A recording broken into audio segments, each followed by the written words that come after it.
I told my son I'd rather have his ex-wife as my child, and then I cut him out of my will. OKOP.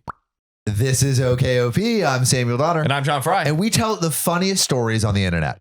Samuel, John. I think we've turned on the anti-gravity story machine. Oh, John. I'm rising up. Whoa. Hold on. Whoa. Sam. No. I'm leaving.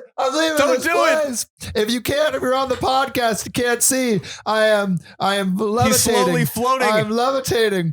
I don't know what's going to happen. John, just tell me a story to bring me back down to earth. Okay, and I got it. me, please. Yes, I have a story. It's a great one. Really spicy title. It's beautiful. Okay, thank God. All right, Guys, all right. I feel listen. calm. I feel in my body. Okay. I feel ready to Weighed down. And that's all to say. Scary, dude. Anti-gravity, no joke. It's no joke. And guys, I'm sorry we told stories out of this world, but we made it work. We always make it to work. And with that, I have another story that's out of this world. Oh, please do tell, my friend. Do tell. I told my son I'd rather have his ex-wife as my child, and then I cut him out of my will. That's so much and so mean. Don't be that mean. Be like this koala. A nice friend. Always grabbing next to me. Stupid koala. Stupid son. Hey. Charles, don't listen to your him. koala is getting nothing in my will. Do you understand me? He's Charles. I'm leaving everything to Charles. Charles the koala. Boop, boop, boop, boop. People love Charles, actually. Yeah, people comment about Charles. There's always a few people that are like, they'll be like, oh, my sister had one when she was growing up or something. Charles is a family heirloom, actually. Oh, really? Well, from Australia, right? From Australia, years, decades, centuries back. Anywho. Thank you, Charles. Thank you, Charles. I will take it from here. All right, go back on your perch. So, 16 years ago, my son Matthew had a daughter with his now ex-wife, Josie. Okay, I'm following. Yeah. Wait. You know the meme where it's like, right? Yeah, all the math symbols. I'm like, okay, ex-wife, daughter. All right, I'm following. Here we are. We got it. Here we are. I've always thought of Josie as my own daughter. So when they divorced 7 years ago due to my son cheating, I was conflicted and disappointed. Ooh. Okay, so yes. this is the mom of the cheating son. Yes. Who was cheating, who now is an ex-wife. I also thought it was a dad for some reason, but it is not. Josie wasn't particularly close with any of her own family, so my husband and I naturally took them in. Josie was an angel, and she had insisted that we didn't have to lift a finger any more than before now that we had moved in. And though she was hurt, she kept it civil around Matthew. Wow, that's really mature. Seriously, that takes a lot. My husband and I held a huge hand in raising their daughter, Ruth, because Matthew remarried less than a year later and now has a 4-year-old son after disowning Ruth. Disowning? Bro, like, I just don't understand. Wow. Like, I'm almost like logically, if you're just like disowning your children, then like, why would you like a new child any more than like the last one? Like, oh my God, that's just such a crappy thing to do. Those parents must feel so terrible. They're like, fuck, what do we do? Like, damn, what do we do wrong to raise such a morally bankrupt child? And imagine being in that position as like the grandparents. You're like, gosh, like you can't just stand by. Imagine Josie too. At least she has the support of her ex's parents. That's true. 2 years ago, my husband was diagnosed with lung cancer, which was very hard for everyone, especially Ruth. They were extremely close, and she told him about her girlfriends and boyfriends before anyone else, and has always wanted him to be the one to walk her down the aisle at her wedding. Matt rarely ever visited and didn't answer our calls often, saying that we had other kids, so it wasn't like my husband was dying lonely. Oh my God.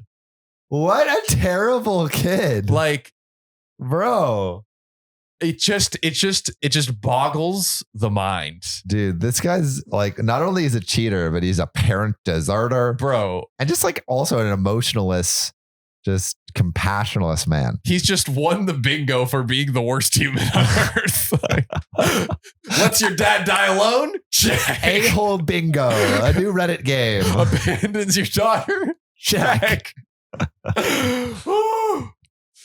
Now, last night, though, Matt stopped by to talk about inheritance. Oh, now he shows he's coming up. back when there's money involved, when there's some funny money. Hey, Mom. Now he's like, oh, you don't have to die alone. I'll be there. Ugh. He never mentioned Josie nor Ruth and hinted that he thought he should get more inheritance than his siblings the entire discussion.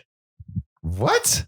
Why? Like, why? You're the worst son ever. Yeah, literally.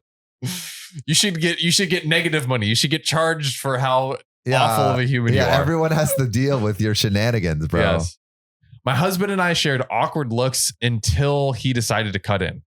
He explained that everyone would get a piece, but he'd focused more on Ruth and Bonnie, one of our other grandkids. Matt got angry and said that Ruth was just his disowned kid and that his son deserved more than her. My husband got furious after that and left the room saying that he wouldn't include Matthew at all in the will. Wow. Yeah, that honestly, good. Matt needs some hard lessons to become a better human than he is being right now. He shouldn't have gotten anything before that discussion. Exactly. So, like I feel like all of his actions before should have just taken him out of the will. Yeah. But disowning the daughter alone, like that facts. one. And cheating, cheating. Yes. Cheating, then disowning. That's come on. Whew. Matt yelled back and turned to me saying that Ruth wasn't worth it because she'd grow up to be a salute like her mother. You're the one that cheated. Oh my God. This guy is giving me a migraine right now. Wow. The mental gymnastics you have to go through to convince yourself that the person who didn't cheat is the slutty one. You need some sort of like matrix download to convince your brain of this absolute just garbage. Ridiculous. Now, I told him that I'd rather have her mother as my daughter than him as my son and insisted he leave. Wow. All right. Honestly, Matt freaking deserves that burn. He does. He deserves He really it. does. He needs someone to check him. A burn that's a little precursor to the hell that he's going to experience. That's right. Fire and brimstone. His experience in hell is he's locked where he can just almost reach his inheritance money, but he can't touch it. Or it's like he can like as he's about to touch it, it just all burns away. Yeah, or it moves an inch away every time. He gets half an inch closer and it moves an inch away every time. You're not getting anything, guy. I'm getting phone calls from Matt's wife and his family friends saying that my husband and I overreacted and he was just angry that we were playing favorites. I don't know about that. Am I the a-hole? And there's an edit. There's an update. To clear some things up. To set the record straight. Set that record straight. Josie did not cheat on Matthew. Josie and Matthew met later in college, and Josie was known as a party girl before that. Ruth isn't the product of some affair, and we are planning on getting a DNA test because what Matthew said has gotten under Ruth's skin so much. She was in the house and overheard the conversation. Oh, God, that is so awful. Oh my gosh, poor Ruth. This kid is it's a child. Like it's a child.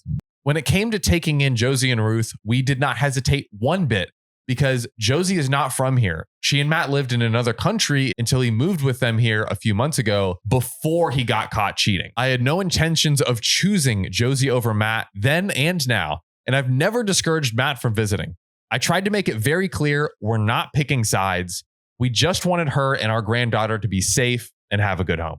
I think I'm not out of line when I say Matt is the biggest, fattest, most flappy, gaping a-hole I have ever seen in my life. That is an accurate statement. Yeah. That is not It's a big hot take. gaping a-hole. Like his a-hole is so agape that it's like a wizard's sleeve wrapping in the wind. He's an a-hole with just a myriad of hemorrhoids just clapping together. He's an a-hole that just has lesions on the side and is bleeding profusely like a volcanic geyser into the sky. Oh, man. Yeah, this guy is a piece of garbage. Yeah.